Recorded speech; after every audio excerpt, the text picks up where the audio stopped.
Is import substitution, industrialization, a viable model for developing countries today? Have you ever wondered how countries can boost their economies by focusing on local production?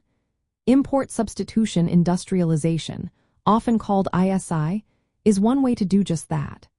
This economic strategy encourages countries to produce goods they usually import.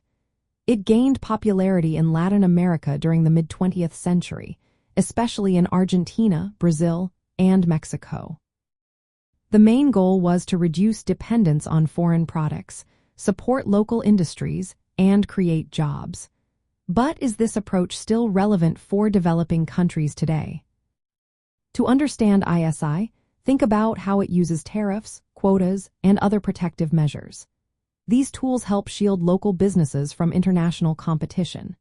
By doing this, countries can give their industries a chance to grow without the pressure of competing against established foreign companies.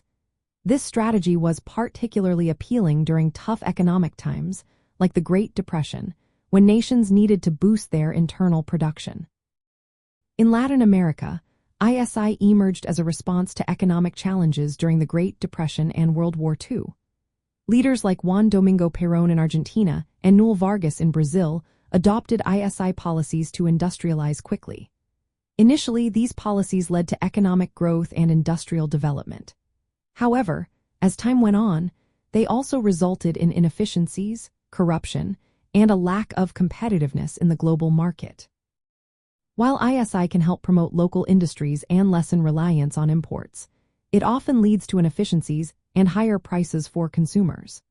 Successful implementation of ISI requires strong government support, investment in education, and a plan to transition to more competitive and export-focused policies. Countries like South Korea and Taiwan used ISI effectively as part of their industrialization before shifting to export-oriented strategies. So, what about developing countries today? ISI might offer some short-term benefits, like reducing trade deficits and creating jobs. However, its long-term effectiveness is uncertain. The global economy is now more interconnected than ever, making it challenging for countries to isolate their economies sustainably. Furthermore, the lack of competition and innovation under ISI can limit a country's ability to compete on a global scale.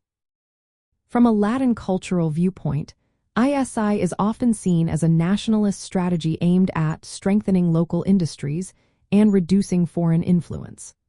While it reflects a desire for economic independence, its limitations in fostering sustainable growth and global competitiveness are acknowledged. The historical experience in Latin America shows the importance of balancing protectionist policies with investments in education, infrastructure, and eventual integration into the global market.